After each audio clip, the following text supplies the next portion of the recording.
That has to be in on it now. Jesus.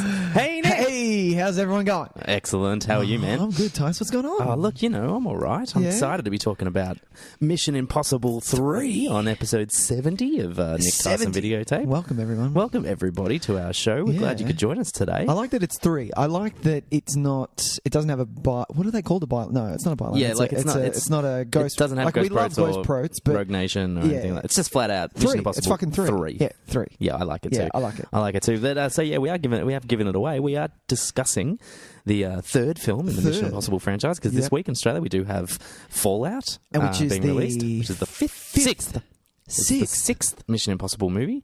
Oh, wow. That's ridiculous. It is too. Jesus, that's this franchise has reached 6, and is kind of... And it's skyrocketed. Maintained a real sense of quality through it all, aside from number 2. But and it's still making a lot of coin. It was released overseas and topped the box office pretty comfortably. Yeah, absolutely. It's not making it's Jurassic Park money, but it was, or Jurassic World money, I should say. But it's done really well, and I'm sure it's going to do really well here in Australia as well. So we wanted to talk about what we think might be our favourite. I think it is. Yeah. Well, it's definitely mine.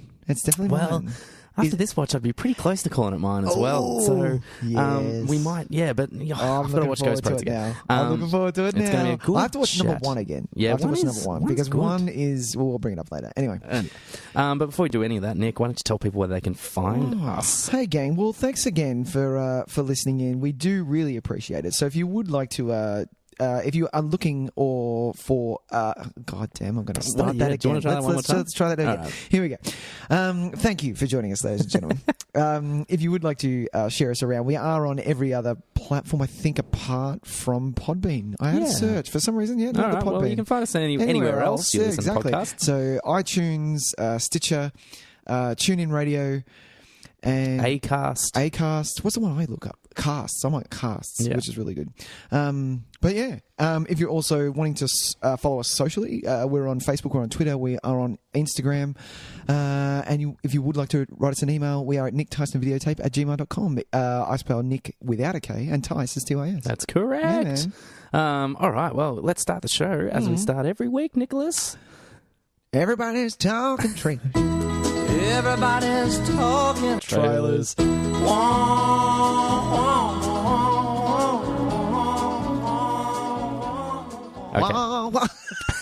Sorry, I wonder how close you are to the original key. I reckon you might be pretty close. You reckon? Yeah. We'll see, because it will happen straight after. Yeah. Quite weak. Pretty dead. And look, I mean, having said that, I'm sure some of these movies might turn out to be really great movies, but that's true. A lot of these movies this week were movies that I was kind of unaware of, and just this was my first kind of exposure to them. Yep. There's good actors around. Sure. There's people that I'd be interested to see their films. Yep. But nothing that really kind of blew the roof off. Yeah. Which we find this from time to time. There's this lull patch when there has been a huge week in order to let those big ones breathe and take up all the traffic. Exactly. The Aquaman trailer has a ridiculous amount of views. It's out of control. Does it really? Yeah, it's not to the level of what Infinity War did. I think Infinity War still has the record for the most watches, most views on of its trailer. Yeah, really. But it's doing very well. I understand these companies maybe want to try and put a bit of space between that before they release the next big one. Yeah, totally. So that they don't lose possible views. So we don't really have much to talk about, except we are going to talk about one thing, because I'm kind of interested. Oh, really? Yeah, and a little weird kind of...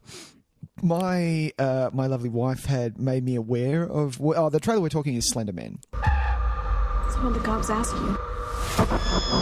They wanted to know if she ever talked about running away. Check this out. Here is the last site she visited. Slender Man. He preys on innocent youth. What was that? I think this is how we get Katie back. Those who hear the 3 bells toll accept his invitation. When you hear the first, you must close your eyes. Katie! Opening your eyes only once you've heard the third.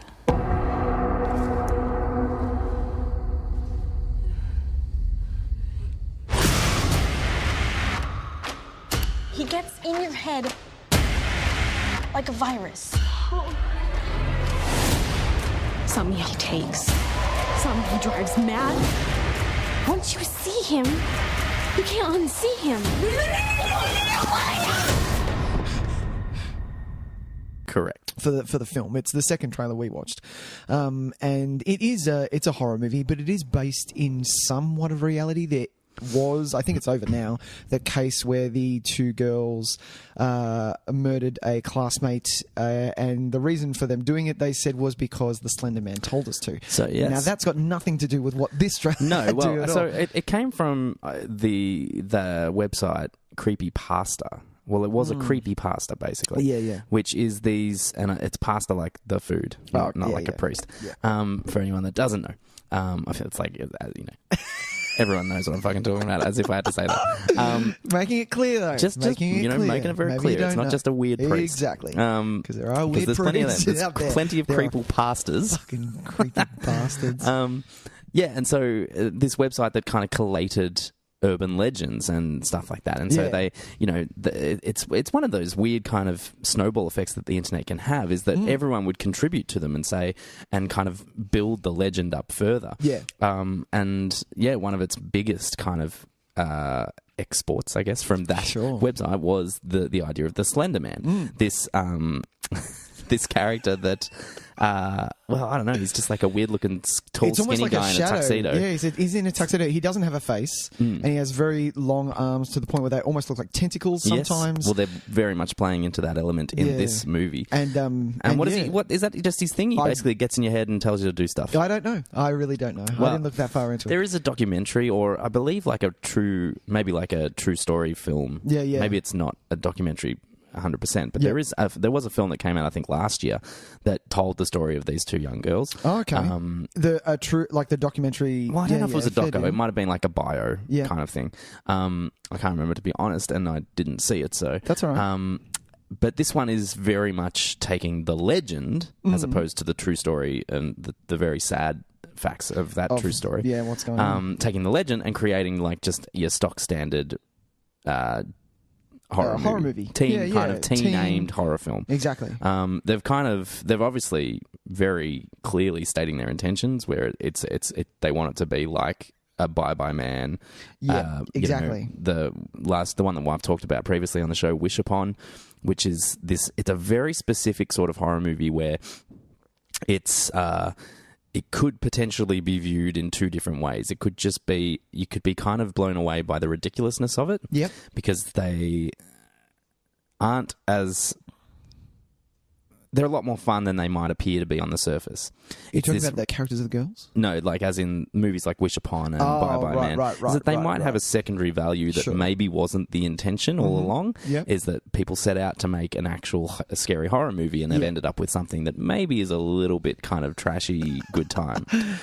Something but like... We've talked about like. Wish Upon, which I thought was just... Like, it blew my mind just how ridiculous that movie is. Yeah. Things that happen, literally, you have to laugh out loud.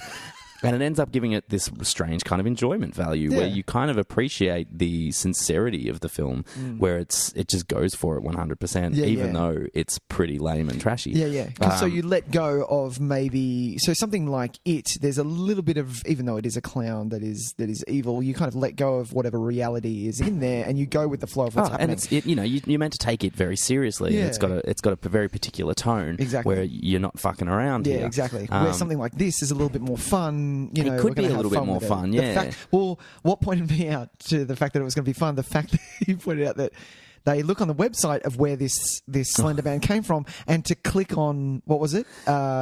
You can click on a link that says Summon Him.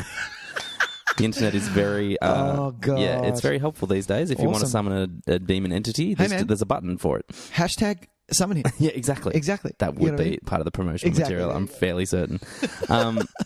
Yeah, so I'm not holding out huge hope for this, but the trailer did look like it had kind of a certain charm to it. There was some interesting visual elements. Yeah, it could be pretty scary. Well, it could be a little scary. I wasn't not scared watching it. Like, it did kind of... I found some of the visuals a little bit kind of like, this could be a bit creepy. Have you watched fun. it? Actually, I've already answered this question, but is there a trailer that comes to mind in your head that isn't It, the remake of It, that scared you watching just the trailer? Because I think it's been a while since it happened. The first one that comes to mind is the first paranormal trailer. Okay, sure. That scared the shit out of me. And the next one was actually recent. I watched The Nun. So we were talking about it last week. Oh, we did. That actually scared the fuck That was a scary out trailer, of me. yeah. That was yeah. scary. And I was like, wow, bring it on. Trailers have the ability to be really scary. There was the trailer for that film, this was a couple of years ago now. It was a foreign film called Mummy, I believe. Mama? No, not Mama. Not that one. Not that one? Mummy Dearest or something? What was it called? Oh, Mummy Dearest is a movie about an actress being mean to her daughter. I know that. Yeah. Not that one? No, it was a foreign film, and it was about a woman who was who came home from, like, it didn't tell you much in the trailer. Yeah. But she had come home from a surgery which left her face bandaged. Ooh. And she has twins. Okay. This isn't the first Slender Man type movie either. There's something called The Tall Man with Jessica Biel, 2012, which is slightly based on Slender Man. Slightly? Yeah. Yeah, do you remember that one? I do remember that. The Tall Man. When a child goes missing, a mother looks to unveil a legend of the Tall Man, an entity who abducts children. So this isn't the first time that Slender Man has had a movie made about him, which I kind of like. I like that this is kind of taken on its own thing. I don't like that the actual case is actually really fucked up, and that's terrible. Is it weird that they're kind of taking advantage of what's happened? Of a true life story that is actually pretty kind of... horrific? Yeah, really kind of, and the details of them are very unfortunate. And those girls that have done that now, I believe, have life in prison. I think that was the last thing I read of that. Right. Yeah. How do we feel about like a film production company just kind of coming in and cashing in on and going, don't worry about that. I mean, I know it kind of sucks, but hey, we can make a movie here. Let's make a movie. Hey, come on, Freddy Krueger is a thing of the past. Let's make something of it. Come on, people, what are we doing? Well, that's not really good. Well, you're fired. How about you leave? And I'm in charge here, and we're going to make the movie. Exactly. Can we get a sex scene? Well, no. Oh, well, all right. There's not really. We might be able to find something. We might be able to find something. Oh, right. I found it. It's called Goodnight Mummy. There we go. I knew it was around somewhere. Goodnight Mummy. The trailer for Goodnight Mummy was terrifying. Right. I need to look this up. And it was quite unsettling. I'd say another one that I actually felt similar about was the recent trailer for Hereditary with Toni Collette. I tried to stay away. I watched one trailer and I'm staying away from the rest because I need to found see those trailers. That trailer very unsettling, and I've heard the film itself is excellent, so I'm excited to see that. Bring that on. Toni Collette, man. I love her. I do love her too. Also, shout out to Jamie King, who is the star of Wish Upon, who is also in this film, Slender Man. Wow. She's making a neat little career for herself as like the Scream Queen. A bit of a new kind of Scream Queen in these trashy kind of... I feel like they're not all from Blumhouse. I don't even think most of them are, but I feel like this might have been a trend that Blumhouse kind of kicked off when they were releasing... Are you talking about Joey King, not Jamie King? Joey King. Thank you very much. Cool. Jamie King, of course. No, not Jamie King. Jamie like the way that like Blumhouse had some of these films, like I feel like they released movies like The Gallows and what else did they do? I mean, I know they did like Oculus, but that's a good movie, so I don't want to knock that in there with there as well. And they recently had the Truth or Dare film that was... I only saw trailers for and I heard was garbage. Is that the one that I know the cover? It's like the weird kind of the Aphex Twin face. Yeah. pops up when they play Truth or Dare. Yeah, fair deal. So it looks like that's kind of because of that model, which is a very successful financial model, what Blumhouse are doing. A lot of these and these Screen Gems are responsible for quite a few trashy horror films. Screen Gems, yeah. They're thinking, oh well, we can make a horror movie for $3 million. If we make 15, it's a success. Fair deal. Surely we can make 15 in a weekend. Like if we just get enough kids that want to go see a horror movie, they keep it PG-13 the whole way. Yeah, not too bad. To not knock out any potential ticket buyers. Yeah. They provide a few scares, but they're ultimately forgettable. But you make your money. There you go. And it's all good from there. It's not a bad business deal. No. It's not a bad business deal. I'm slightly intrigued by this trailer. Look, I'm going to see it. My wife is going to make me see it because she's actually, she goes, hey, when does the Slender Man movie come out? I'm like, it's not out yet. I love that. I love that that's still a thing. Hey, when does this come out? It's not out yet. It's not out yet. You can't see it. You can't see it yet. No. It's not out. Are you serious? Come on. When is it out? No, it's not out yet. Yeah. But I think that's all we're going to talk about. Trailers this week, is that it? Look, trailers, didn't do well this week. Yeah, it was a quiet week. That's okay. It's a quiet week. But, it's a quiet week. Yeah, I would like to hear if any of you are interested in seeing Slender Man. The Slender Man. Do any of you have creepy Slender Man legends that you'd like to share with us? Ooh. I don't know if I'm up for that, actually. I don't think if I read that, I don't think I'd be really... Please write in. Scare the shit out of Tyson, I dare you. Remember Terrifier Tys? We were going to do that. We are. Oh, hey. Except I started watching horror movies a little bit more regularly now, It's all right. so I kind Still of on ruined the cards. it. Still on the cards. There's a few in the back burner. I've got little notes in my phone section of terrorizing Tyson. I write them down every time I think of one. Nice. Someone goes, you know what's a fucking scary movie? What? Fuck, what was the one that come to mind? What, you know what's a really scary? Jack and Jill. Let's get him to watch that. I'm like, what, are you fucking serious? Yeah. That possibly would be more horrifying than any actual We're not horror watching movie. that shit. I'm kidding. I've never seen Jack and Jill. Shall we move on to our feature presentation? Well, why Tyson? not? Let's just get stuck right into it. Let's strike the match and let's start it. Nice.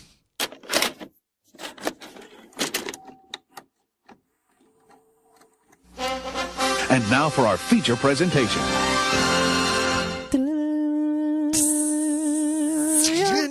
Oh, how good is it? So How good. good is it? Okay. Well, okay. Well, we're opening up the franchise, the Mission Impossible franchise. At number 3. At number 3. Possibly the best. Yeah, well, it's funny. Have we... I don't know if we've done many franchise films. Have we? Aside from... we did Alien.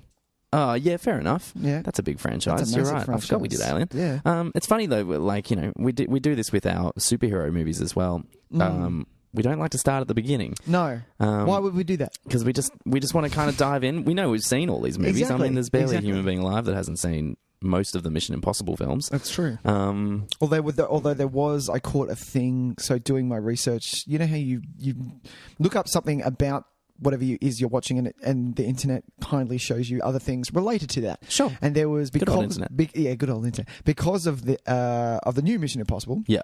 On BuzzFeed, I'm not a huge fan of BuzzFeed, they got their staff who had never seen the first one to watch the first one and react to it. Right. And it was quite funny.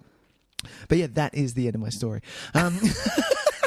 That blows my mind that there are people there are people that haven't seen seen the first one, Well, or I don't guess, even know where it's coming from. It's just such, It's, I mean, you know, I say that, but it is like lots of people just don't watch movies. Yeah. I don't understand those people. No, lots of people don't watch it from the start. They're not like us. They just tune in. They're not going to go, oh yeah, what's this? Cool, Tom Cruise. What's going Channel on? I don't know what's fucking or 9 Go.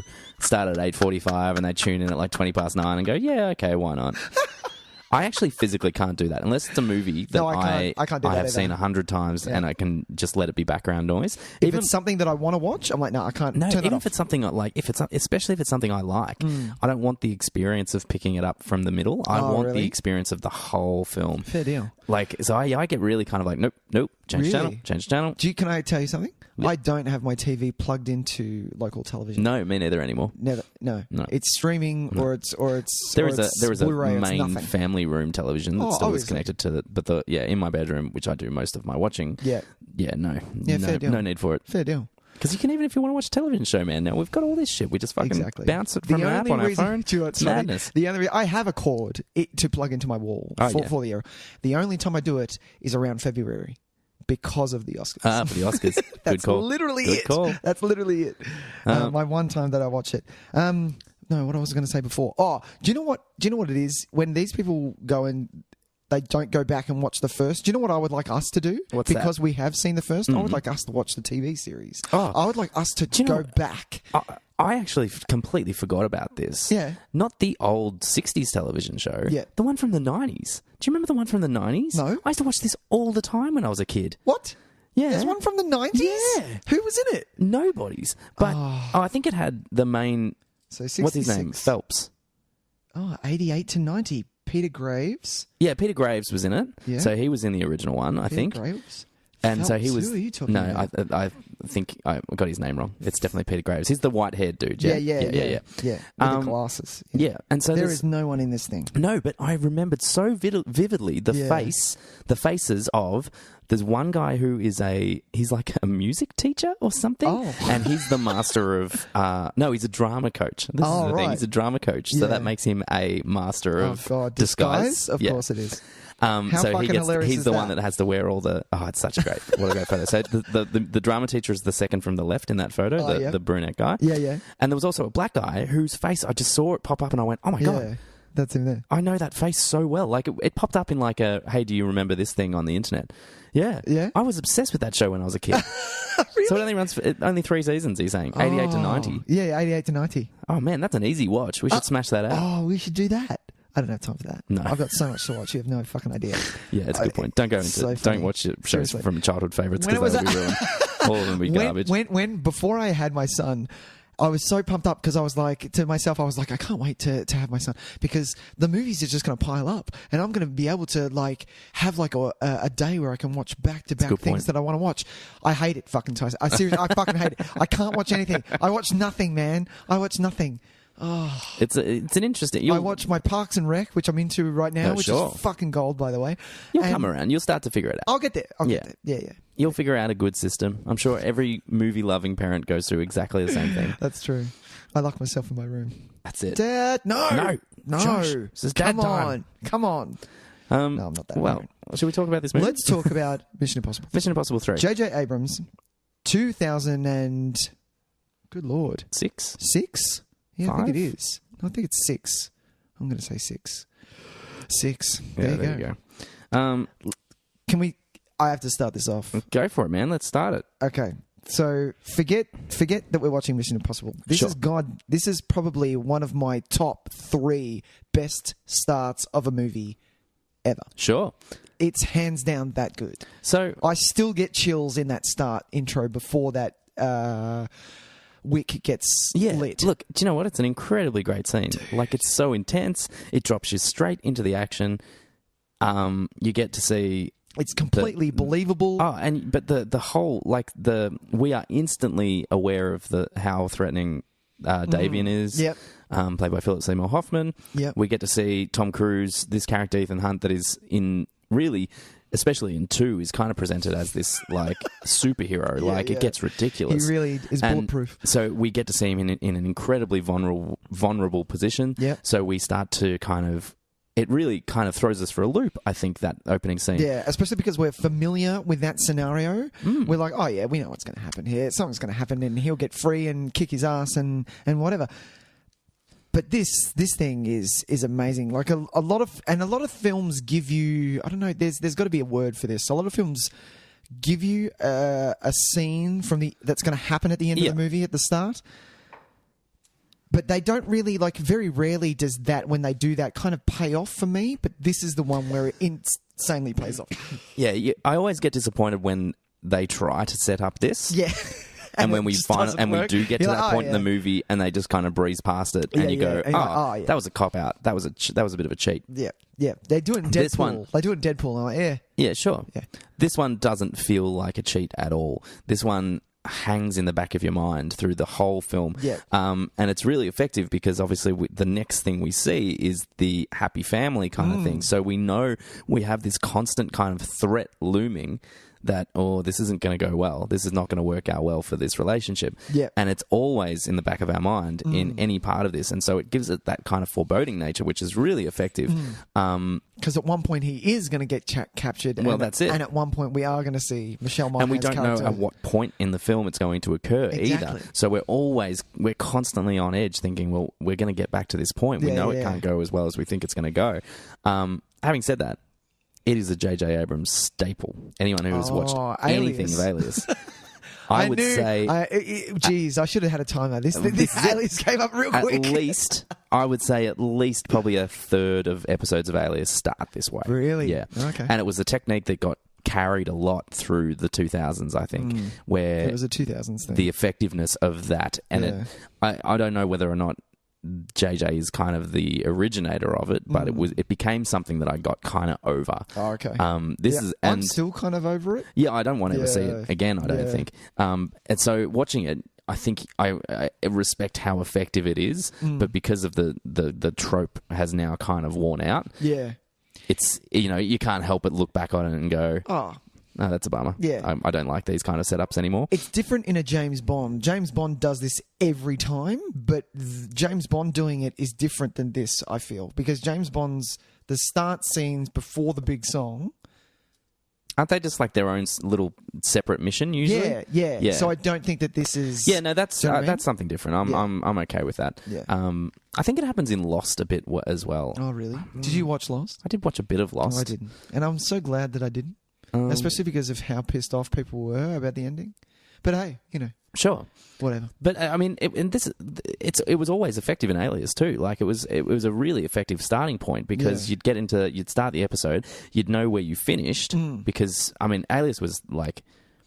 You're a lover of Alias. I really do. He will love Alias. hands down fight you if you've got anything to say. It was consistently cliffhanger, like episode endings. Yeah. Like, so it was a real easy binge watch because you finish an episode and you're like, fuck, well, I've got to see what happens now. That was 24 for me. Yeah. And so often you would have this cliffhanger, start the next episode, and it would be in a different position. And so you'd be like, what? Hang on, where the fuck are we? And then it would cut back 48 hours earlier to where the cliffhanger bit ended up. Yeah. And so you'd be like, oh, fuck. It would always kind of be a little bit disorientating, but super effective. Like, it just really, really kind of... And he carries it into this. Gets you on edge. Fucking intense. It's the 7. The line that Philip Seymour Hoffman yells, the 7. 7! 7! And I'm like, fucking Jesus Christ. He's running on a different level, Philip Seymour Hoffman, in this film. Him. I've always loved him. Yeah, look, I mean, who's not a fan of Philip Seymour Hoffman? He's amazing. He was apart from what he won the Academy Award for. Apart from Capote, I don't like Capote. I'm fine with what he does in it. Yeah, I need to see it again. I just didn't enjoy that film, but I do need to watch it again because I've actually really enjoyed that guy. What is his name? The other guy. The director of Capote. His name is Good Lord. Motherfucker. Pause. Pause. I'm not going to be able to bring much information to my head tonight. I'm feeling... He's a bit slow on the pump. Yeah, I'm slow on the pump. A little under the weather, listeners, so I'm just doing what I can. Bennett Miller. I'm a fan of pretty much... I'm a big fan of Bennett Miller's other popular films, Moneyball and Foxcatcher. I thought were both excellent films. Yeah. So it's it's interesting that I didn't enjoy Capote on my first watch, so it could be worth going back. Yeah, fair deal. Having said that, he's the best villain in the series. Hands down. Because there are none others that have anywhere near the dramatic weight. I don't know. Number 2 is pretty funny. Doug Ray fucking Scott, whatever his name is. Doug Ray. What is that name? It's Doug and Ray. What is that name? What is the bit in the we have to do the second one. Ethan Unt. He says it like that. I'm like, dude, what the fuck are you doing? I actually don't mind Doug Ray Scott. I think he's okay. You think he's okay? But he's garbage in that. Yeah, he's just, there's no threat whatsoever.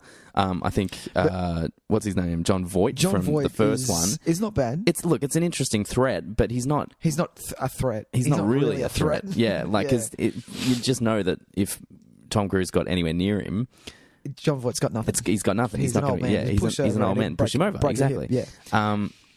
And I can't remember who Ghost Prots is. Who's Ghost Prots? Who's the villain in Ghost Prots? This is the problem with Ghost Prots and Rogue Nation. While they are exceptional films, they don't have I could not tell you for villain. 1 second who the villains are. Okay. But yeah, Philip Seymour Hoffman, all the way, man. I love him. Oh, that's where I got Phelps from. Peter Graves plays Jim Phelps. That's in the original one. What was I going to say? I think that's who John Voight is playing in the first one. Jim Phelps. Yeah, he is. Yeah. But yeah, Owen Davian in this, as a character, he's so mysterious. You don't get a backstory of him. You don't get what he's capable of. And I love that about him. He is dangerous, but you don't know what he's going to do. You have no idea. It's like he can be... You don't know what his aim of the film is. You don't know what he's doing. Like, sure, he's after the rabbit's foot, but what is his end game? You don't know what that is. I think one of the great things about this film is that the rabbit's foot is irrelevant. Exactly. It's like it is the truest form of a MacGuffin that you will ever see because they literally, you don't know what it does. You never know what it does. You don't. It is a goal. It is simply a goal for our team plot to just roll forward. Yeah. And the movie itself becomes about the people in it. Yep. And the stakes. The stakes are really high in this one. Yeah. I feel like the stakes are higher in this one than they have felt in other films. Really? Yeah. Well, the stakes are not high at all in 2. In 1... Well, in 2, isn't he just trying to save Candy Newton? Like, that's pretty much it. I don't know. I can't really remember. No, she's got a... remember, she's got the disease. She's got the disease. Yeah, and she goes off to the cliffs and blah, blah, blah, blah. But that doesn't feel like a threat to me. That's not a threat. I don't see the threat in that virus. A virus is not really a threat unless it actually does outbreak and you contain it. C24 season 4, I think it is. Okay, sure. But apart from that, and that's what I love about this is, and what I love about Mission Impossible is, if it's not the end of the world, it's not James Bond, it's not something that's going to end, it's not a villain that's after world domination. It's a small mission where you have to keep it contained, and they're after a specific thing. Yeah, well, they work better when big, and this, I'm not a huge fan of like the stakes being on a universal level. Yeah. I think by saying the stakes are higher in this is that they feel higher to our characters. Yeah. It feels like it's something that is actually like really, really, really important to these characters. And that doesn't, I'm not trying to diminish the other films in that way. No. But because I think we see the most like the most driven form of Ethan Hunt in this. I think we see an Ethan Hunt where he's so because his future is on the line. His future, and look, this has not happened. his job. This has happened in other films for him as well. But there's just something really unbelievably I don't want to use the word passionate because it's wrong, but he's motivated in this. He's really, really motivated. And I feel it more in this than I do, I think, some of the other ones. Yeah. And whether or not that's just because we have the family, like we have this beginning of a family, and we've obviously made Michelle Monaghan's character quite important to him. Yeah. I just think in his actions as well, we see this kind of desperation in him that we don't always get in the other ones. I totally agree. And you see that when he gets out of in the scenes specifically to that, you see him panic, because normally Ethan Hunt is so controlled. He has to be in those situations in order to pull off the impossible. And you see him out the scene where he comes out of the hospital, and the scene where is it Bangkok that they get to with Shanghai. the Shanghai with the Fulcrum swing. Him planning that out, you see him kind of, I don't know what I'm doing. I've got an hour. It's 20 minutes. I've got half an hour. You know, things like that. And you see him just kind of deal with it. Well, this is, a lot of what makes these action sequences work in this, I think, is that element of we can only do so much. We also just need to have a little bit of luck on our side. Yeah. Like, so, you talk about all this stuff and it's kind of like, oh, we got to do this and we got to do this and we got to do this. But then that X factor is just kind of like, let's just fucking hope for the best, man. Yeah. And I like that because it's not planned out to a T. We don't get those, we never get, well, I don't know for certain because I have a relatively decent memory of the other ones, but we don't get that scene after they've done something where it flashes back to all the things that they set up that we were kind of not aware of. No. We don't ever get those. Yeah. We definitely don't get them in this. Yeah. And that means that they're improvising on the go. Yeah. They have a basic kind of framework for what they want to happen, but there's every possible chance that it's going to fuck up. Yeah. And that they have to act on their feet. And it's always moving forward. That's so true. I never noticed that. They always have that scene where they go back and go, ha, remember that bit? Yeah. They always have that's that. what you always get in any kind of like heist movie or a lot of times in spy thrillers and stuff like that, where you think it's going one way and then, there's something on the screen that you didn't realize. It's as simple as like the hero drinking from the poison glass and then tearing off the fake lips. Yeah, man. Whichever Bond movie that's from. I can't remember. No, it's from Batman and Robin. Oh. There is, of course, Tyson just referenced Batman and Robin. No, it surely happens in a Bond movie. That was gold. I'm almost certain happens in a Bond movie. Gold. There is none of that. Like, no. if they manage to pull off what they are meant to pull off, it's been because of thinking on their feet. Yeah, and I reckon that makes them such more interesting characters. Like far more because you're rooting for him, and you're actually like, fuck, how are you going to get out of this, man? How are you going to get out of this? Like even something as simple as the bathroom scene. Where with Philip Seymour Hoffman, it's my favorite scene. They haven't uploaded the voice recognition thing yet, and so he's like, "All right, I'm gonna have a coughing fit," and be like, "Back off, I'm fine," just until, and you see him creep in, and they've got. And I love how as soon as it kicks on, it goes, wait outside, I'm fine. You can hear that little moment where it kicks in. Awesome. Yeah, exactly. Fuck, so like they're the bits that I love about this movie, movie and this franchise. That's on the so whole. true. That's so true. There are some holes, though, Tys. We'll get in. No, just some things that didn't need to happen. We'll get into later. I'm not bringing it up now. We're saving for the holes. We want to be a bit more joyous for a little while. I'm too joyous right now. What the fuck does that say? Mission to get what? Sorry, I was writing it. I hate writing it down and then trying to enjoy the movie at the same time. I have to watch the movie and then write my notes. Sure. Yeah. So this is as a series of set pieces. Yep. I think it's really quite effective. Okay. I think we get this initial setup where we get to see Ethan Hunt as the family man. And I think it's really I think it's quite fun. We get these little I like him lip reading and stuff like that, which at the time just seems like a cute kind of throwback to the fact that he's obviously a super spy, so of course he can lip read. Yeah. Which then obviously turns out to be a little thing they plan to pay off later, which is gold, which is excellent. I love that dude. That's a good payoff. That's a great payoff because you don't think about it at the time. Of course he can lip read. Yeah. He's a spy, for fuck's sake. But it just reminds you so that later when they have it, it doesn't seem like it's out of the blue. Exactly. Excellent use of payoff, set up and payoff. Yep. And then we get.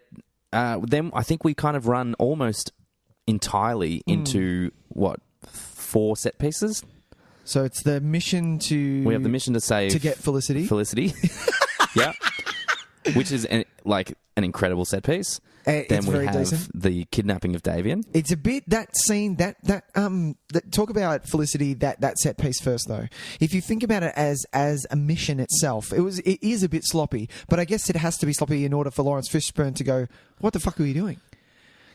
So I kind of like that. That set piece itself, though, is amazing. And then you have the Owen Davian kidnapping, which is gold, by the way. Yeah, the kidnapping. Yeah. Then what does that lead us into? The bridge sequence? There's actually 5. Yeah. The bridge sequence. Yep. The theft of the rabbit's foot in Shanghai. Yep, which I love that you actually don't fucking see. Oh, it's so good. Yeah, I love that. For once, we don't want to see Tom Cruise jump in from the roof because for some reason it's always the roof. Yeah. Always the roof. Well, I think that's part of how they are very clever in... or almost self-referential in the way they treat the rabbit's foot. Because not only do we know nothing about it, we don't even need to see what Ethan Hunt does to actually steal it. Yeah, exactly. We see him go into the building. It's irrelevant. And then some other stuff happens. He jumps out. And he jumps out going, go, go, go, go, go. I'm on the roof, look up. And he just jumps out and everyone just spreads up. Oh, it's exactly. so good. It further kind of emphasizes just the unimportance of this tool. It is simply a plot device. Yeah, which is great, by the way. And then that spawns. And then we get to the finale in the slums of Shanghai. Yeah. So that's really 5 great set pieces. Am I missing something from them? You're getting, so the little stopgaps you get is we see IMF for the first time inside IMF, which is a little bit lacking. If I'm going to take a breather at any part in this movie, they're the bits where I'm like, oh yeah, this is it's good. I love that scene where we get introduced to Lawrence Fishburne's character and how he's a man who knows what he's doing. And well, I think they handle the exposition of this really well because we need those scenes. We do need them. Yeah, absolutely. But they're handled really well. I think some of the dialogue is really clever. I think Lauren Fishburne's character is Lawrence Fishburne. Yeah. Lauren. Who he's got some great dialogue, some really kind of punchy dialogue. Really. Did you just clever. throw a title at me, Mr. Musgrave? Yeah, exactly. Oh man, it's very it's quick, it's witty, it keeps the energy kind of flowing along. I think we've got great performances around pretty much across the board as well, which helps a lot. Yeah, man. Props to Billy Crudup, man. Seriously, I'm a huge Billy Crudup fan. Yeah, me too. In Almost watching Famous, this, baby. I have to. I don't really remember the first time I watched Mission Impossible 3. I know it blew me away, but I don't remember. Cinemas. I definitely saw it at the cinemas. Blasted, really? Yeah. That's decent. I've seen all of... No, I didn't see Rogue Nation at the cinema. Oh, really? But I don't think I've seen any. Or maybe No, I feel like I did see the first one, actually, because it was a massive deal. Yeah, it was huge. It was huge. Yeah. But what was I going to say? Billy Crudup. No, it's gone. It's gone? Damn you. Sorry. That's right. Of course, I didn't see it coming. That's what it was, and that's what we were going to talk about. Spoilers for Mission Impossible 3. I don't remember seeing it, and watching it this time, I was like, I remember... Because it's a little obvious now. Obviously it is, because I've seen Mission Impossible 3 that many times. But I think even when you rewatch it, though, you can respect the how they set it up. Lawrence Fishburne as the red herring. Yeah. And the reveal of Billy Crudup, I think, is awesome. Very good. Just how he just kind of... you've got the camera fixated on Michelle Monaghan, who's apparently, at that moment, you believe has been shot. Yep. And then this unfocused kind of suit... And he just sits down into frame, and you do kind of have that moment it's the penny drop. It was him. And because, he helps him escape. Yeah, exactly. Exactly. For even 10 minutes ago, I think, 15 minutes ago, because it was the scene before the Shanghai thing, you get this validation that, yes, Billy Crudup is the one that's helping Ethan Hunt. Yeah. And so it's a pretty devastating reveal, I think. And I love how his character just kind of, you see how weak he is in that moment. He goes, "Am I compromised? Do you know what's going on?" Well, that's it. And I'm like, wow, you don't have a grasp on anything. No. Yeah. So it's quite good. There are some moments in that where I just think some of the choices this movie makes on a dialogue level. Yep.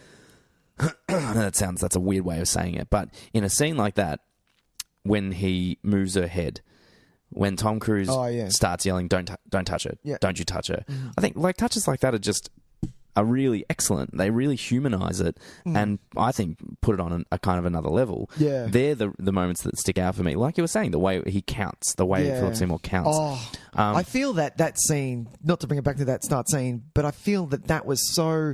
Every little moment in that is thought of. The times that he counts. Like how he cuts him off, it's so well and you structured. see where Tom goes. For starts, he says, "No, talk to him," and then he panics, and then he goes, "No, I can still do this. I'm a spy." No, and then it goes into complete loss. He's in spy mode. Yeah, he's trying. He's trying all these things in his bag of tricks. Yeah. He's trying out all the negotiating techniques that he knows. So, he's trying to bargain. He's trying to threaten. He's trying to reason. Yeah, he loses his cool. Then he loses his cool for a second, but maybe he's actually maybe that's part of it. Maybe one of them is to just be like a wild fucking firecracker and see what happens. Yeah. It's so well put together. But even I love the way Philip Seymour Hoffman threatens Ethan Hunt. Oh, really? Like the way on the bit on the plane when he wakes up, and he's just straight up like, "You are fucked." You have basically. no idea what you've done. You have no idea what you've done. You're dead. She's going to die. Your wife's going to die. Puts him underneath the plane. Yeah. And you don't even see really any kind of reaction from Philip Seymour Hoffman. No, he's dealing with the fact that he's being hung out of a plane. Yeah. But this is where I have a little bit of a gripe, Tys. This is a little bit, because watching it this time, I'm more aware of what I'm watching rather than just going for the ride. Sure. And Ethan Hunt's character loses control. Sure, he hasn't been in the field for a while, things like that. But if you have someone captive and they start threatening you with, "I'm going to hurt your family," no, you're not. You're tied up. You're not going to do anything.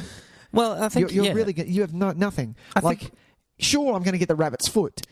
I want to know where that is. Yeah, but I've got interrogation things that I can do that for you when you get back to IMF. Of course, I think if anything, what it's trying to do is it gives us the first. I think this whole movie goes to lengths to show that the one thing that Ethan Hunt is weak, where his one weakness is his love. Is his personal life. His new wife. Okay. And so I think it's just highlighting that further. And I think there's such a great moment of kind of doom on his face when he realizes that he knows his name, and so thus does know that he has a partner at that point. How fast after the bridge scene he calls his wife. He's like, it's the first thing, because he knows. First thing he does. You can see that look on his face. He's like, fuck, if this guy gets away. I think I may be fucked up here, because I think maybe I shouldn't be here. Yeah, that's and so true. It's the first moment you see that realization that he knows he's in over his head, because now he can look after himself, but there are now other things. Yeah. And it's good that this movie did that. I think it was important this movie did that. Absolutely. We don't always, you see this all the time with movies like this, where it's like, and even Luther, Ving Rhames' character, kind of has the conversation about it, where it's like, hey, we're spies, man. We can't have that. We can't have that. We don't work with anybody. We can't do it. And Jonathan Rhys-Meyers is so yeah, man, I fucking hate that. Yeah, I don't want that. I don't want that. I'm pretty happy where I'm at. He's probably just banging anything that moves while he's on assignment. Well, you get to travel around the world. What else are you going to do? Yeah, but it happens a lot in all these kind of movies. There's always that kind of the depressing scene between the hero and the love of his life, saying, I can't put you in danger. You don't want to be around me. I'm bad news. All that kind of shit. And I think this movie plays it really well, because as Ethan Hunt is meant to be the world's greatest fucking super spy, but he's not actually. And that's what makes him that's what makes him awesome, is that he's actually not the world's greatest super spy. No, he's just the world's scrappiest. So that he gets himself out of jams better than anybody else. That's so true. With a stick of gum, by the way. Yeah, exactly. Yeah. So red light. We get to see green light. He wasn't smart enough to not enter into that. No.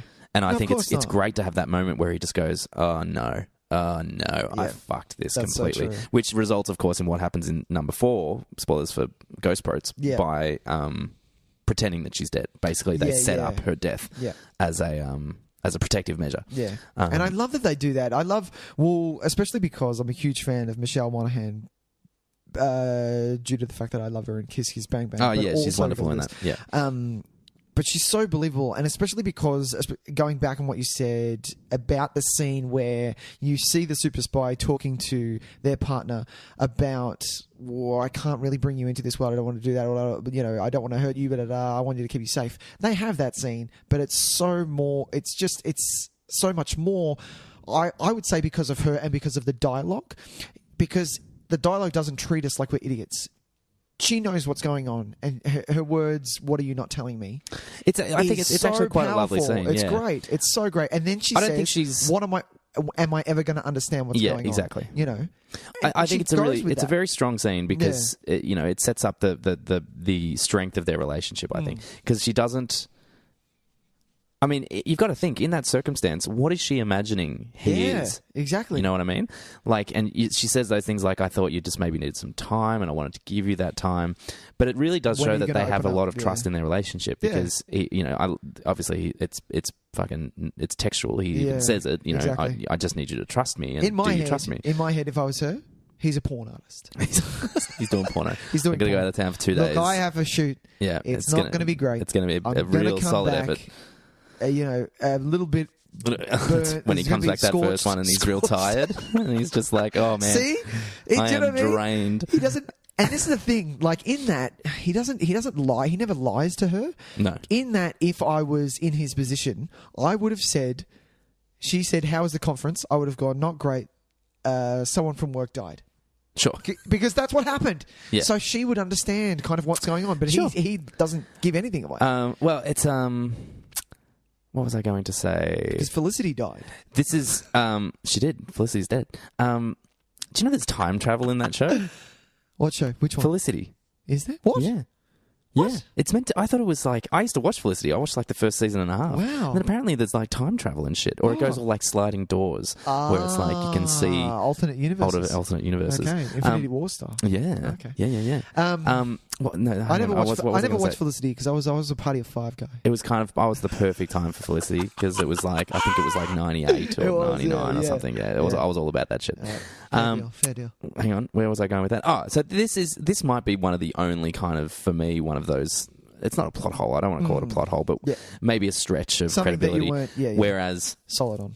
We only see those two that one conversation really. Yeah. But in any kind of relationship, that relationship would be further than that. She'd be like, okay, I do really trust you, but are you potentially going to hurt yourself?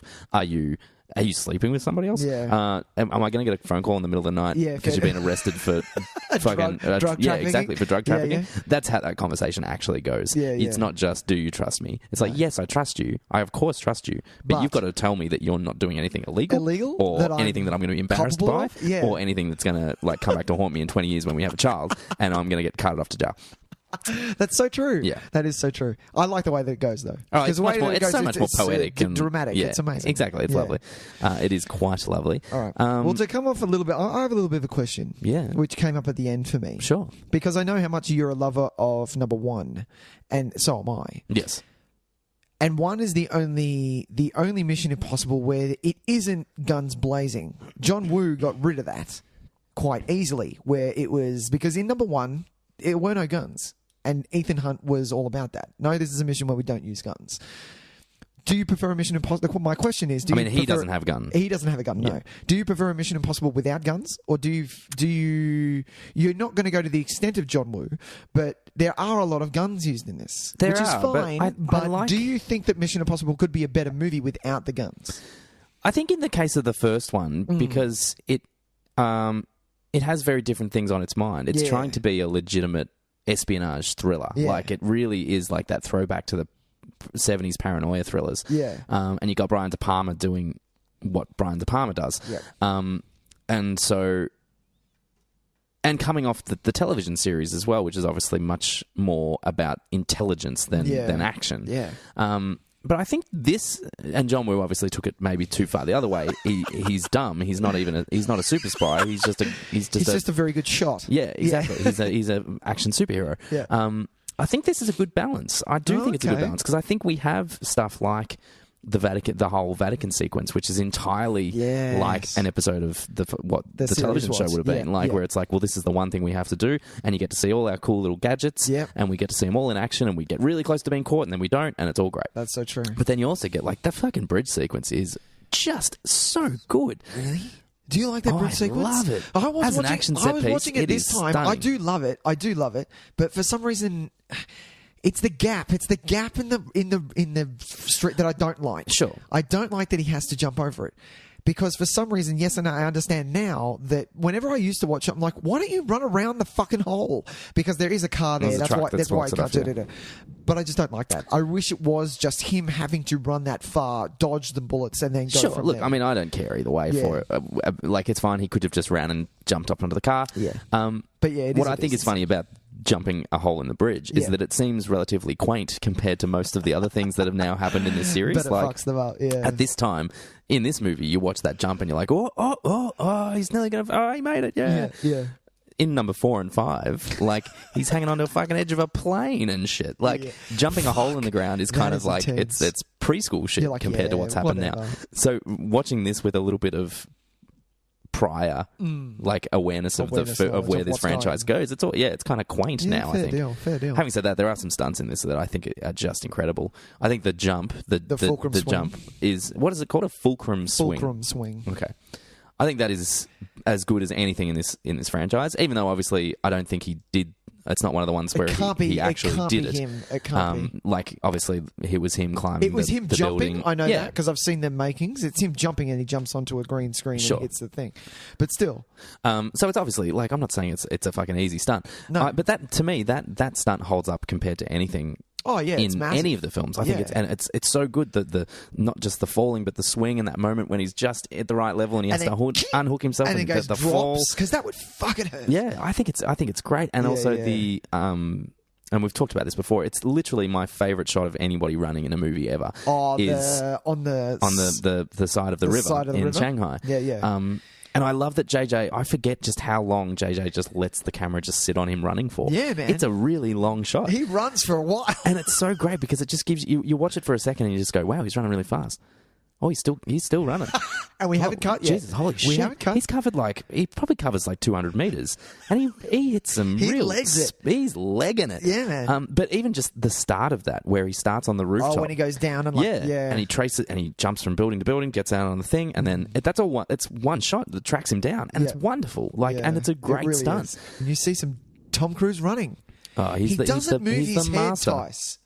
That's how you get. How you get faster. Is that how you get faster? I don't know. I'm no running expert by any stretch, but I think that's how you run fast. Fair deal. What do you like? This is the introduction of Simon Pegg's character. Sure. And this is where I have a little bit of a rub with Ghost Proats, and that's a wrong word to use. You had a rub with Ghost Proats? I have a gripe with Ghost Proats. I like Tom Cruise as much as the next guy. Well, let's. Yeah, Simon Pegg's character I like. I love Simon Pegg, don't get me wrong. I'm a big fan of Space, and I love him in the Star Trek movies. But I feel I like my Mission Impossible without humour. Okay. I like some humour. Yeah. Some things are funny. But the reason that I had issues with Ghost Proats was the on the side of the wall with the suction cups with the hands. That wasn't meant to be funny for me, and it turned out funny. Sure. It was meant to be on the edge of my seat. Yeah. So do you think this is a better balance in this one? I as think in this just is having Simon Pegg as just kind of that light little moments of levity? Exactly, yeah. Don't use him too heavy, but from what I remember of... What's the fifth one called? Rogue Nation. Rogue One, a Star Wars story. Rogue One, Star Wars story. Solo. What I remember of that is that they pulled him back a bit and used him a bit better. He's more active in the fifth one as like an actual kind of like he physically does some stuff. The one that I remember is the hallway scene when they've got the mirror and they move forward on the guy. Do you remember that bit? Is that 4 or 5? I think that's 5. I love because he that moves bit. And that's actually quite serious. So the balance of comedy and action in that can't be Ghost Proats. Is that Ghost Prince? It's when they're in the Kremlin, isn't it? Yeah. That's Ghost Prince. I don't know. I honestly, the two of those are one just mooge in my brain. Mooge movie. Because every time I watch them back to back almost. So Yeah. So it's the end of the Kremlin. So he slides forward. And I love that they use him more in that rather than I forgot that he pretty much Prince. doesn't leave the facility in this. No. He's just a voice on the phone. Yeah. And I'm not sure. Yeah, I think there is finding the right balance. It doesn't trouble me as much in Ghost Prince having him, or just having the general quippiness. Yeah. I remember enjoying it at the time. It might frustrate me now if I watch it again. No, I just like my action movies to be action movies. Sure. Because I go to Mission Impossible, the series, to see some intense nastiness. Well, and none of what happens in this third one, like there are no jokes per se. No. Like it's all in character. It's all just like if there are moments of levity, it's because Simon Pegg's character has Sean. That's why I said Sean. It's the same character from Shaun of the Dead. He's now got a job. Sean! Yeah.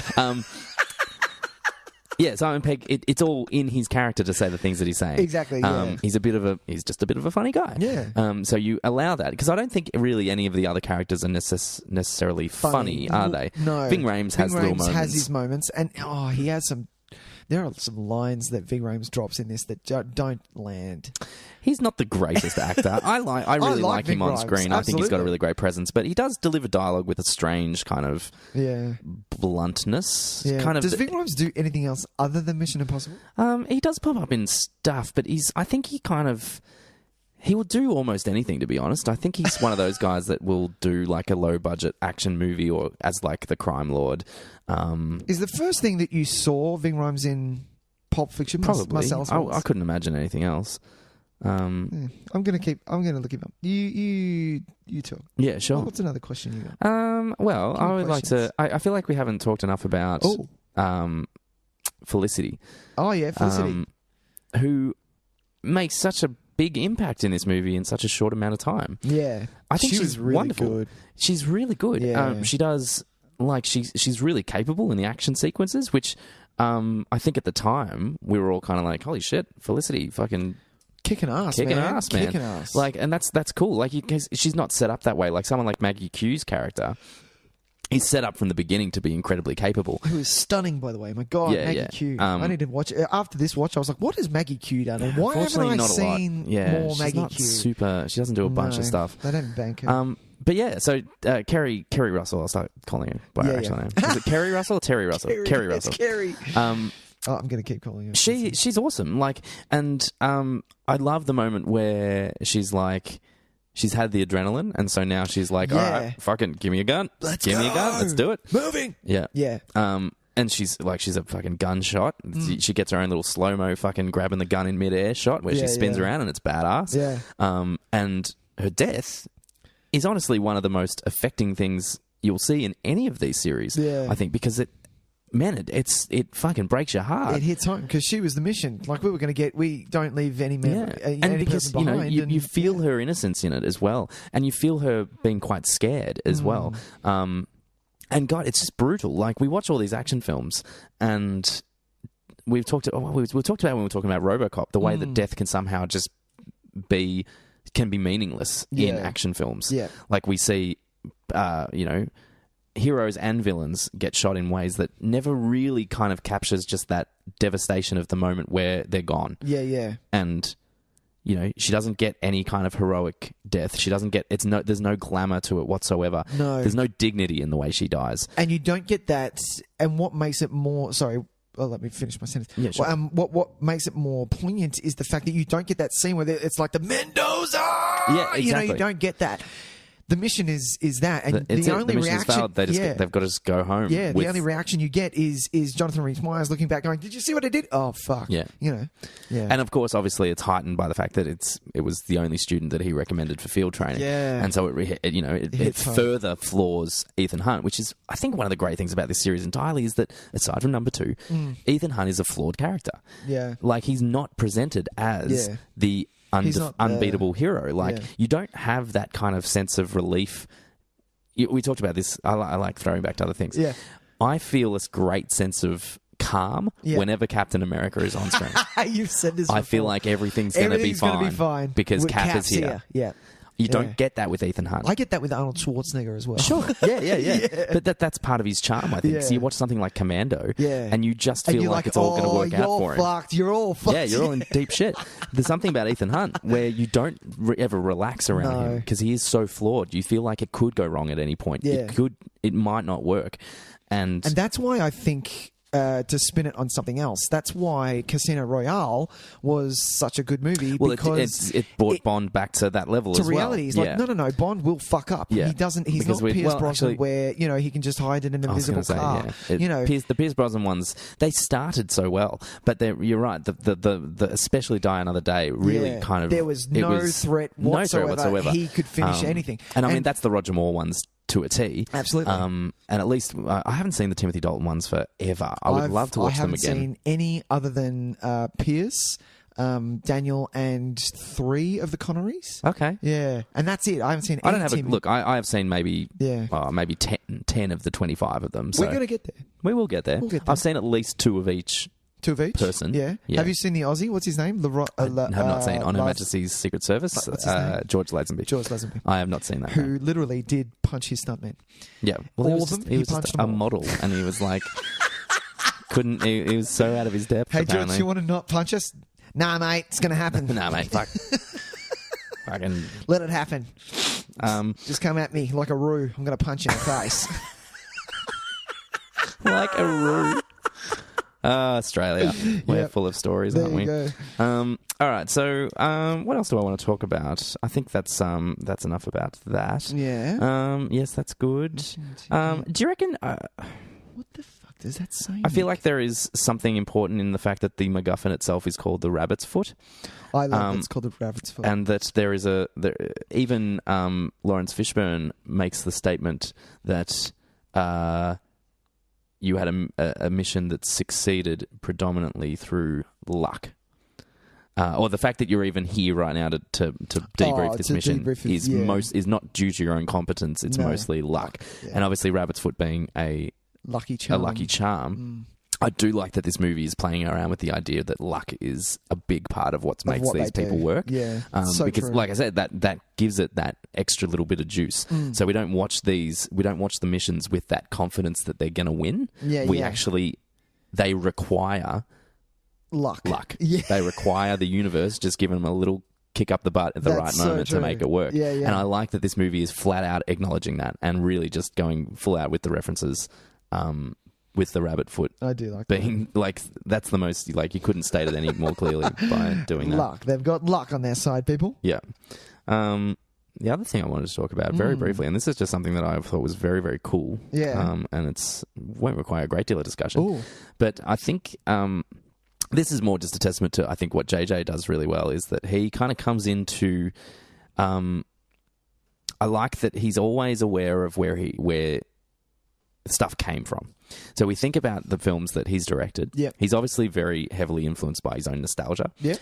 Whether or not he had a great nostalgia for Mission Impossible itself is kind of... I haven't read that specifically. No. But you look at things like what he did with the Star Wars franchise, what he did with Star Trek. Yep. He was always very, very referential to the early stuff, but was able to put his own kind of flavour to it. Yeah. I love that in this film that he made, obviously what had become a bit of a staple of the genre was the masks of the other people. Oh, yep. I think the shot of putting on the mask is one of the smartest things he does in this whole movie. Oh, yeah. Because he does the traditional cut behind Ving Rhames, which is the moment in every other one because it saves on a bunch of money with special effects. Yep. That's the moment where the actors swap out. Yep. And I love it so much that you see the camera go cut behind Ving Rhames and you think, oh, that's where they're going to do the switch. Yeah. And he's still got the mask on. Only the mask. Yeah. And then almost like plainly in front of our eyes. It's in front of our eyes. It just kind of goes... Oh wait! Now it just goes click, now it's and then it's Philip Philip Hoffman. Yes, and I remember I was watching it intently, trying to figure out the moment. Yeah, it's so good. It is. I think they still do. I think they still do this body switch while it's behind Ving Rhames, but they CGI his face to make it look like it's still the mask. Yes, it's so good. How good is that? I love it so much. And that's why I love the switch so much. Just that setting up. I think I love these things because as an actor, as myself as an actor, I would love to have played a bad guy being that other person. So being Philip Seymour Hoffman, being Tom Cruise in that part, that would have been gold. Oh, I think I take it for granted so often because it is obviously, it pops up in so much stuff. Body swap stuff. Body swaps. It's always, and you're always in your head. You forget. I forget when it's done really well. Yeah. That it's the same actor. It's actually not Tom Cruise with a Philip Seymour Hoffman mask, because he's so different in that 1 second. Or that one scene, he actually is so different. Thanks. Yeah. And in the bathroom, I think he's so good. You believe it for that second. And it's just so much fun. It must be so much fun for the actors to be able to do that. To be able to be like, oh, I'm playing Tom Cruise, playing Ethan Hunt. Me. Okay, right. Here we go. Okay. Yeah.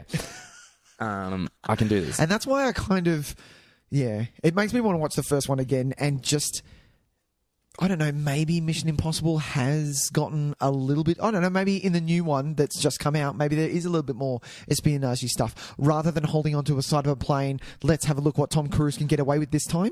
I'm kind of maybe over that. Sure. I want to bring it back home to maybe a Casino Royale. Maybe it's not all about the action sequences. It'll end like that, sure, with a train and a tunnel and a fucking helicopter. Sure. But let's have the a little bit more espionage. Well, it just depends. I guess it depends what you go to these movies for. I like the balance, and I think that's maybe why this one is 3 is kind of sticking out as our favourite, because I really do like the balance. Don't get me wrong, I love Ghost Protocol. I love it, and I love number 2. But I'm happy to admit that it does. Stop it. I'm happy to admit that it does kind of lean a bit more heavily on action set pieces. Not that this doesn't. This has action set pieces, but I don't even think Ghost Protocol has a really kind of distinctive spy espionage sequence. No, it's mostly action stuff. And this is the thing. Rogue Nation is a weird blur in my face. I was about to say in my face. So maybe it's just that I think this one maybe just got the balance right, where there are really great action sequences, but there's really great espionage stuff as well. I think the action sequences in this are incredibly well directed. Yeah. And so even just that little moment where you've got Kerry Russell and Tom Cruise and they do the cool fucking spin around with the guns and the camera traces them around. I'm like, sure, I've seen that shot a bunch of times. It still looks wicked. Fucking awesome. Yeah, doesn't it? Exactly. Yeah, and the punch-ons are great. I love punch-ons. Yeah. Like the mano-a-mano stuff is really good in this as well. That's so true. The bit at the end is just genius, I think. Like, I think the last sequence where he gets to Michelle Monaghan and Philip Seymour Hoffman's there, and he's got the chip in his head, and it's about to go off, and he knows what's going to happen. He knows what's going to happen. And he has to zap himself. Well, even just the way he's fighting while his head is basically exploding. It's all elbows. So he uses that moment because he wants to hold his head, and he's kind of like, oh, well, I'll just fucking elbow the shit out of him. Yeah, exactly. And it's, and it's Philip obviously Seymour Hoffman is, like, in that scene where he's just beating the shit out of him, that is believable. In any other movie, I don't think I could see Philip Seymour Hoffman punching someone, but in this, he is absolutely 100% believable. Well, it's when he steps over, I know the moment, he's on the ground, he steps over his face and then almost backhands him with a punch, and I'm like, fuck, that would have hurt. And that looked really good. Well, a lot Philip of these Seymour movies, Hoffman, man. It comes up a lot, the idea that the main bad guy, because if they want to cast someone kind of contrary to the hero, you cast kind of like an older fat dude. Yeah. And then you get yourself in a kind of twist because you get to the finale, to the end, and they're not a believable physical match for our hero. Exactly. So it was clever that they put the chip in his head, because I think it also makes the finale so much more exciting. Yeah. But it does give us that little bit of thing where it's like, well, Philip Seymour Hoffman kind of becomes a little bit more. He's got a bit more. He's got an edge now. So even though he's a fat old dude. He's a fat old dude. Well, he'd probably be a bigger guy. He'd probably be roughly the same age as Tom Cruise. He's probably younger than Tom Cruise, but he's not exactly fit. Yeah. He's probably one of those guys that he's one of those old men that could lift a wheelbarrow over his head or some shit. You know those guys where you're like, I don't know how strong you are, but I just feel like you could, bench press a lion. How much do you think I can bench press? Exactly. 289. Like those guys with the old mustaches, the old timey boxes. Those guys. Yeah, where the dumbbells are actually massive balls. Like, what the fuck is that? I love that shit. Yeah, so I'm not saying he couldn't hold his own, but Tom Cruise is meant to be a trained spy. agent. Like he could kick the shit out of most people. That's why the end of 2 is so fucking laughable, because in the sand with just kicking the shit out of each other. Like, what is going on here? How is this impossible? I like to throw it back to Mission Impossible 2 whenever I can. I know you do. Because it's not Mission... When Mission Impossible comes up in conversation, I'm like, yeah, I love 2, because Mission Impossible 2 is not... It's not Mission Impossible, it's Mission... Yeah, I could do that. I could probably get away with that. I could get away with that. Yeah, I could do that. This mission just got a whole lot more impossible. Is that what he says? Yeah. So great. Yeah, but and obviously he disposes of Philip Seymour Hoffman in a pretty brutal fashion. It's a bit of a throwback as well to the. Oh no, it's not. It's not quite. I'm thinking of Speed. Never mind. I was thinking of the other movie that had the finale in a train tunnel. That's true. I love how that ends. Actually, how Philip Seymour Hoffman, his death is not. We don't need to see it. No, it ends quick and he's dead. And we see his shoe. We've got shit. We've got other shit to deal with, and he was never the end game, like we spoke about at the start. He's never the end game of this thing. It doesn't matter whether we get him or not. It matters about Tom Cruise and Michelle Monaghan. Well, I'm taller. That's all I want to say. I almost, in my head, I almost forgot. I thought that he bashes him through the window, and then a car just collects him. Do you know what? I always forget. I've watched this movie about 10 times. I always forget how he dies. Yeah.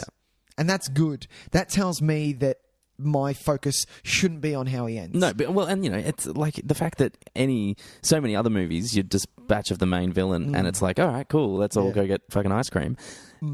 They've got other shit to do with. He's got to run straight back in, and he's trying to find a defibrillator. Yeah. Defibrillator? You got it right. Yeah. And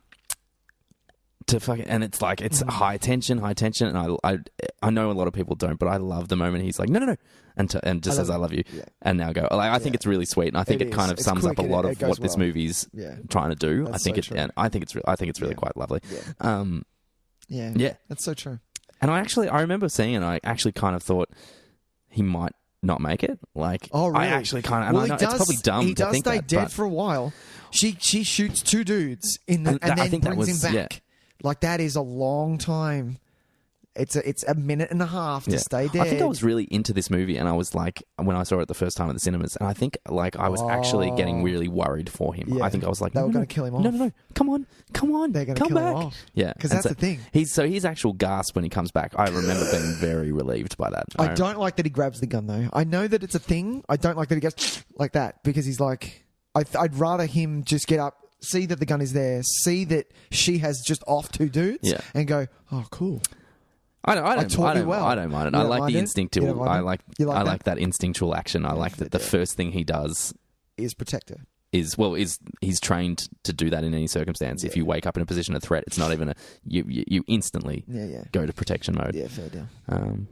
I do thoroughly enjoy this movie. I do too. I could watch it again right now. I could watch it pretty soon, especially that start. Well, I'm going to start at the start. Mission Impossible 1, Brian De Palma, bring it on. 2 things that I have to mention. Sure, go for it. I forgot. One is one major gripe, and you may not remember this. Right. This is not a plot anything to do with the movie in itself. Sure. It's more to do with the dialogue. In that first scene, in the party scene, they're having a party, all that stuff. Yep. This is their engagement party, I'm guessing. Yes, their engagement party. Their engagement party. Michelle Monaghan's sister comes in. Oh, yes. Never met her before. She comes in, we have a little bit of a speech, and fuck, this hurts me, because fucking hell. It's the one way point pain. I know. Do you remember her speech, Tyson?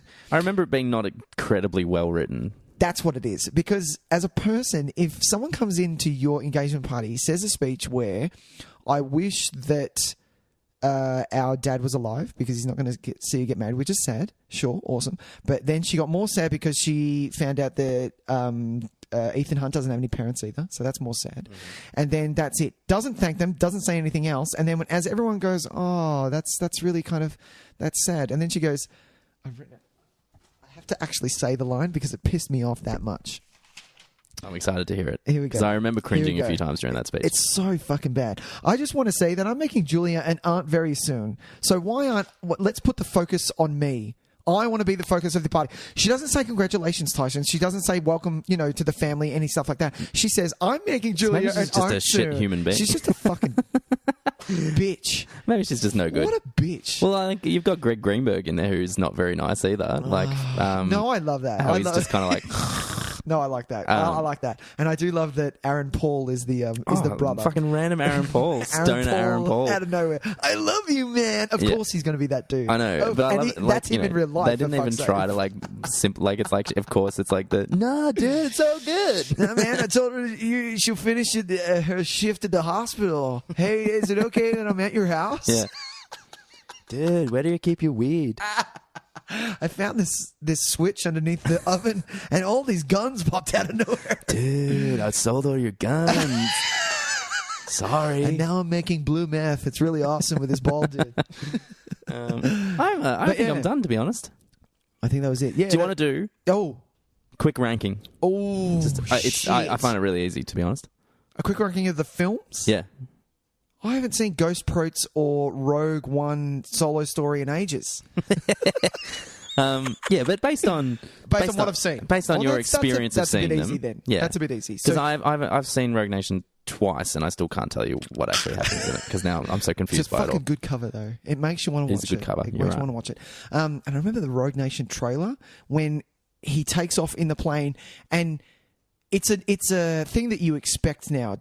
Much like Arnold Schwarzenegger. A big Tom Cruise stunt. A big Tom Cruise stunt. Yeah, much absolutely. like I'll Be Back with Arnold Schwarzenegger. Yeah. You're waiting for that bit where you're like, fuck, that is Tom. Yeah. And in this new one, he hurt himself on whatever the stunt was. Yeah. He's broken his ankle or something. Yeah, he did. yeah. But yeah, in that bit where he takes off on the plane and Simon Pegg goes, oh my God. You're like, fuck, if that's really Tom, that's fucked up. Well, he's like he's an attraction in himself now. Like, it's like watching those fucking stunt car things at Movie World. Like, you go to see a Tom Cruise action movie because he's going to do some fucking wild shit. Does he do the stunts in Jack Reacher and all that shit? I guess he would. There were bits and pieces, but it's not he likes. I like Jack Reacher, the first Jack Reacher, quite a lot. I think it's a really good movie. But he's just tough. Like, he's just kind of it's fist fights, and they're brutal, and they're not quick or anything. Watch the Jack Reachers. The second one's not great, but the first one's good. Yeah. All right, really ranking. Just to have a quick go at it. So there you go. Number 1, Mission Impossible 3. Yep, I would agree. My second favorite, Mission Impossible 1. I'm going Ghost Protes. Brian De Palma. Ghost Protes for you. Yep. Okay. Number 3. I'm going to say I'm going to go Oblivious, and I'm going to say Rogue Nation. Oh, okay. I'm going number 1. Number 1, fair deal. Yeah. Then I'll go Ghost Protes. And then I go Rogue Nation. And then I would go John Wooey. Number 2. Correct. Do you know what? But what's funny? This is what I like about this ranking system is that 1 to 4. Yeah, is just are like all the way up here. Yeah, and I could at any day I could probably swap them around. Maybe not 1. 1 is probably. Your ranking of number 1, is that what you're talking about? Yeah, not the number 1 film. I think no. I think the number 1 film sits pretty clearly where it is. Yeah. I could interchange the top 2, and I think Rogue Nation probably sits on par with 1 for me. There could be little bits of interchange here and there, and then just way down in the basement, like not even part of the conversation. Always will be the worst 1. Will be number 2. Like they literally could not make a worse movie than number 2.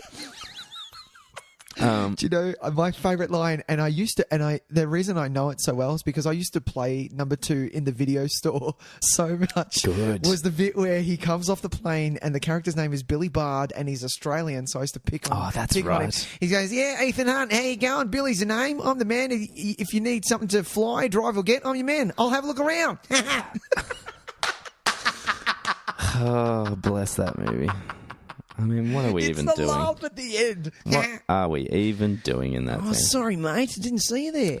That was Mission Impossible. That was Mission Impossible 3. 3? Exciting stuff. Should we do a bit of what did you watch this week? Dun, dun, dun. Oh, that was low, Tys. Come on, man. We need to get into it a bit more. I think next week we're gonna do something different from what did you watch this week? Oh, maybe, okay. I don't know. I know it's fine. I'll find something. I'll get right into it. You wait. Let's do it. I'm just going to be honest. What did you watch this week? You another can of Pepsi, and we'll see. Oh, that did work actually well. A little bit of sugar right up in me. What did you watch, man? Let me have a squizzer. Oh well, I might go then. Yeah, go. This week, I just want to talk briefly about one thing. We talked. I don't know if I've actually talked about this before, but I watched the sequel to Sin City. Oh yeah, Sin City: A Dame to Kill For. Which have you seen? Yes, I have. I watched it once though. Yeah. I don't enjoy this film. This is the second time I've seen it, and I think I might have mentioned to you that the first time I saw it, I actually turned it off.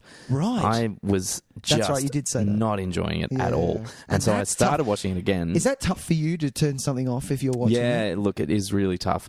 The only reasons I would ever do it is if I realise 10 minutes in that the movie is totally not what I'm in the mood for at that time, and I've chosen poorly, I'm kind of like, all right, cool, I'll come back to this. If I'm on board for it, and I think, yeah, this is actually what I want to be watching, and for it to be just shit and me turn it off because I hate it, it's very rare. Fair deal. Because it's just like, I want to see things out because you never know how a movie's going to go. It could take a turn. Exactly. So yeah, I did turn this off first time I watched it. Yeah. This time I liked it slightly better, but it's just such a strange phenomenon, this film, because how really, if you look at them side by side, there is not a great deal different with them. No. And I could see when Rodriguez is putting this movie together, hang on a minute, that he would think that he's onto a winner again, because really, there's not a lot different between them. Yeah. And it's actually one of these things where But the first one is so much better than the So this the is what I'm second. saying. Yeah. What is it that defines this first one as being so much better? Yeah. Why does it work so much better in 2005 or whatever than it did in 2013 or 14 when this sequel came out? Yeah. What was it about it? Because it's the same kind of really over-the-top pulpy noir stuff. It's the same kind of black and white discoloration with the flashes of colour. It's the same really overtly comic book paneling. Yep. The stories themselves aren't really drastically different. Like, we're still seeing the same characters. Yeah, some of the same characters. The stories in the first one I'll give points to. I think they are better, just flat out better stories. Yeah.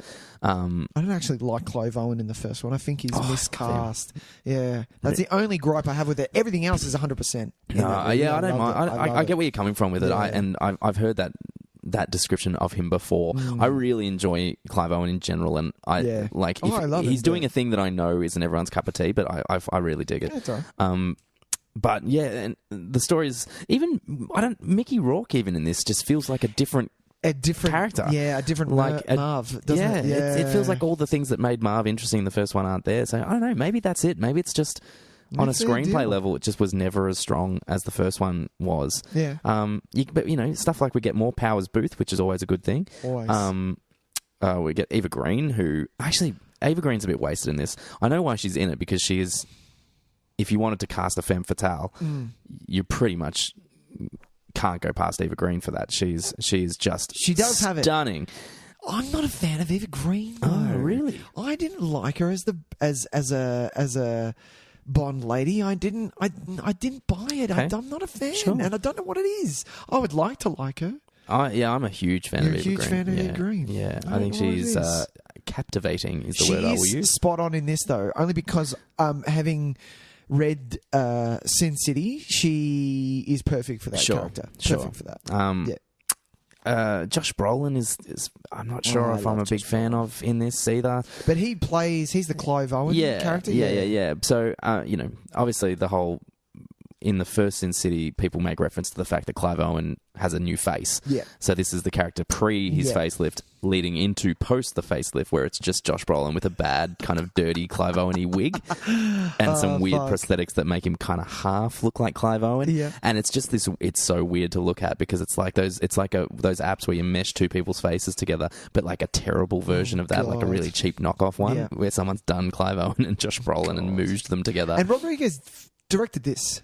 Yeah, it wasn't just Frank. No, because Frank's only done The Spirit, which Spirit is terrible. But we will do that movie. Has some you got to give it props, man. It's got some wacky fucking shit going on in that thing. Visuals, like really very strange movie. But yeah, I was a bit. So I'm disappointed by this.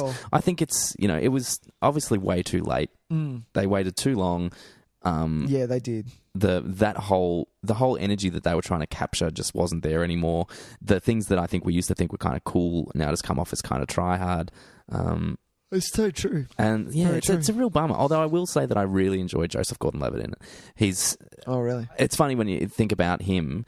I forget that he can be quite brooding and quite a threatening physical character as well. When you think of something like Inception, he plays like a very cool, calm, and collected and suave character, and he does it really well. I tend to forget sometimes and think more of the Joseph Gordon-Levitt who is a bit of a kind of a larrikin. Oh, really? Who's when I think of him, I think of Looper, episode, whatever. Oh, of course, and something like Looper as well, where he does brooding exceptionally well. Really well. I think he's really strong in this, and I think his story, being one of the shorter ones in it, is probably the best. Okay. Even if I think the ending to it is a bit of a letdown. Okay.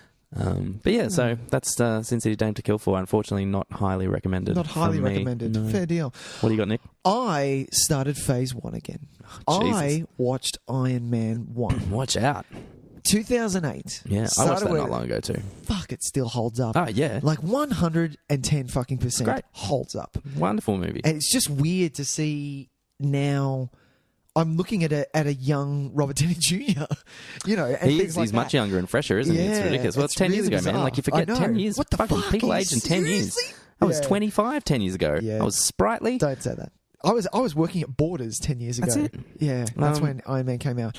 But yeah, I think we take for granted how good Iron Man actually is. Yeah, like, and that's when we're away from it, we all go, "Oh yeah, Iron Man, it's great, it's great, it's great." And you watch it but again, if you watch it again, you're like, "Fuck, it is really actually really good." It should always be in the conversation for top 5, I think. Of exactly. Those, and what it does is, and what I was thinking about it after I watched it was, no one likes origin stories anymore, and it kind of we've seen the rocket from Krypton come to Earth. We've seen Batman's parents get killed how many times? We've seen Peter Parker get bit by the spider.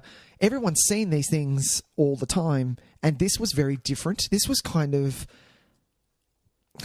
almost reality take on what could happen, because he was in a cave and you know, doing these things based in reality. I say, you know, well, no, but they did have to be pretty careful back then, because they couldn't do what they're doing now like back then, because we wouldn't have bought into it. No, exactly. We weren't ready for this level of kind of batshit craziness. Exactly. So they need to steep it in a nice sense of reality, which was really good. They couldn't. Yeah. So you're correct. If they did Guardians of the Galaxy back in 2008, everyone would have gone, "What the fuck is this shit?" Even imagine if they did Infinity War. Like, imagine if they did what DC has done, and you basically had 2 movies. Yep. And then Infinity War. Yeah. No one's buying it. That's what happened to Justice League. It's too much. It's just too much. You've got to spend that time grounding it in reality, and then very ever so slowly introducing fantastic elements, much more fantastic elements. And it brings to the surface for me what I love about these movies, and what from the characters and how much you love Tony Stark to even Pepper Potts. I love Pepper Potts. She's fucking rad. I love her. I'm a big fan of Gwyneth Paltrow in that role. I think she does Pepper Potts very well. Very well. I'm endeared to her. When I see her pop up on screen, I'm always like, oh, Pepper. Oh, Pepper. Yeah. But yeah, I love Iron Man. So yeah, I'm gonna start Phase 1 again and keep going. So that makes next on the list is Incredible Hulk. Yeah, which I've watched. We've done. See episode whatever it is. Exactly. I always like the Incredible Hulk. I have a lot of time for that movie. I think if we go back and listen to our episode, I don't know if we were super kind to it, but we're pretty. But I always watch it. If someone wants to, I'll watch it. Yeah, I've seen it a bunch of times, and I never have a bad time watching it. I just think I'm at a point now where I acknowledge that it's just. I'm just ready for a new Hulk movie. That's what I want. I want another Hulk movie. I don't think Hulk works as a solo film. I think that's half the problem. I think it does. I think you can write it. It's hard, and I think that this is what Hulk and a Superman movie. I feel, well, not really Superman because I could write that better, but I feel that people have a hard time writing for these characters. Yeah. Hulk is a good one, though. Hulk is. If they can he's a Jekyll and Hyde, for crying out loud. If they can find a way to tap into it correctly, there's potentially a good movie there. But we've seen that he works very well as a side character with another one, and I think that's where he's going to stay. Unfortunately, I know, but I just watching doing a storyline where, you know what, we're going to try and harness the Hulk, or we're going to steal away what Bruce has. Yeah. You know, something like that. Maybe a team goes after him and try something is all I'm saying. Try something. Sure. Yeah. But that's it. Excellent. Good times ahead. Shall we cross some streams? You're going to have to do it. I don't have the voice for it. I'll try. Let's do a low one. Crossing the streams.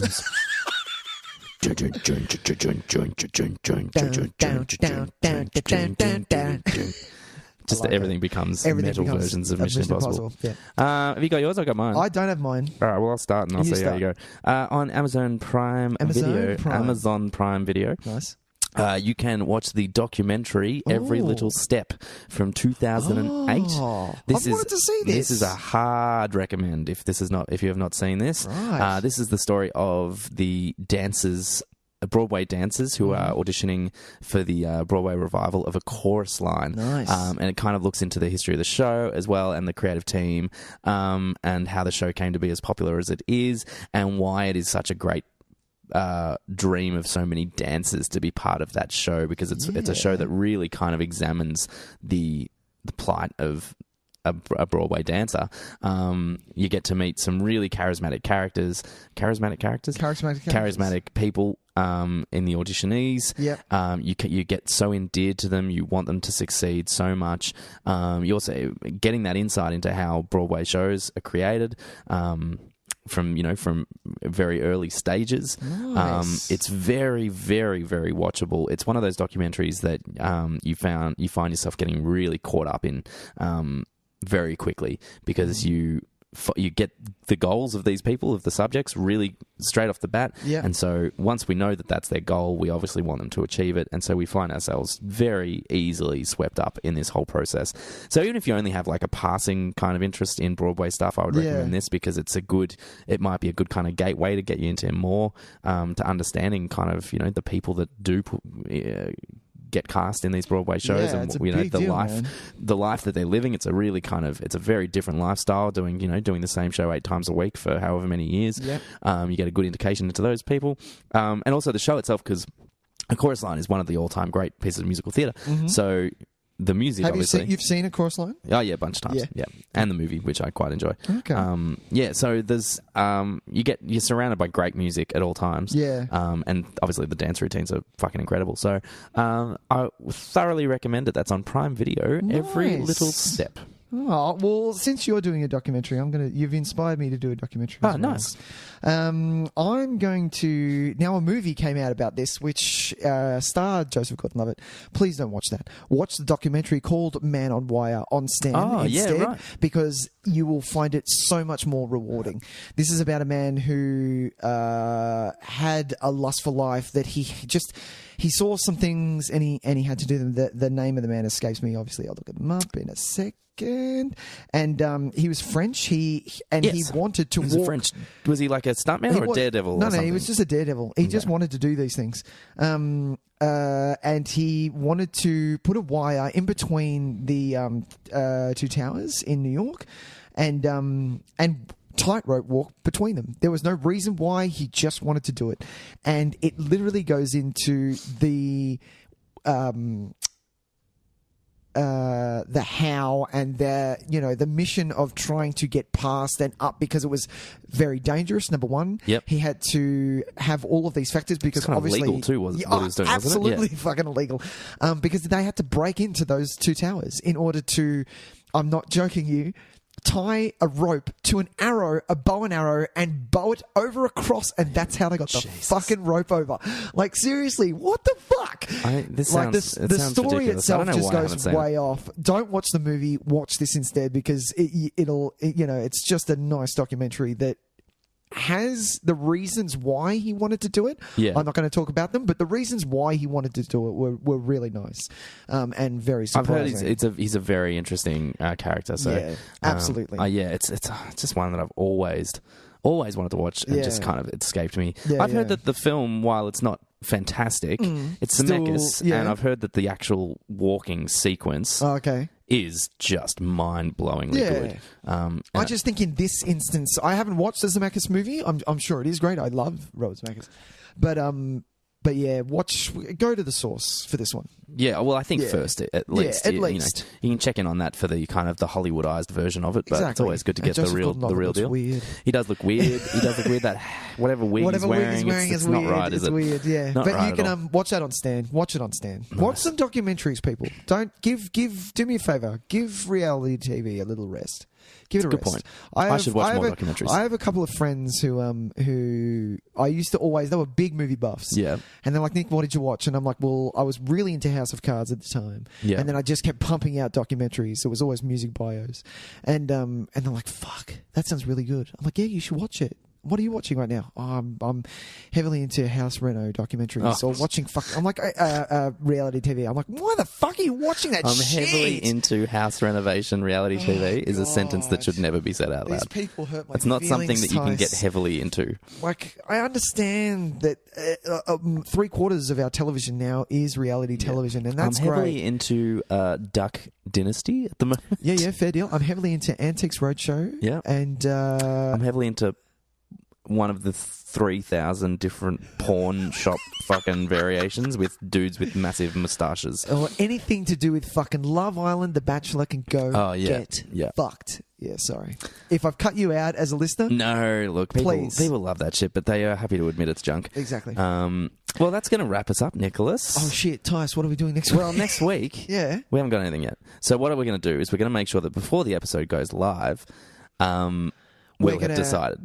So this episode will go live in a couple of days' time. Just scroll down to the bottom of the episode description and you'll see what we're going to do next week. So you can have a little bit of a watchies before we record. Nice. But until then, Nick, why don't you tell people where they can find us? Well, while you're scrolling down to have a look at what we're doing next week, you'd be able to see from that the hyperlink that you can show your friends about our lovely podcast. And from that, you should be able to press that and like, subscribe, share...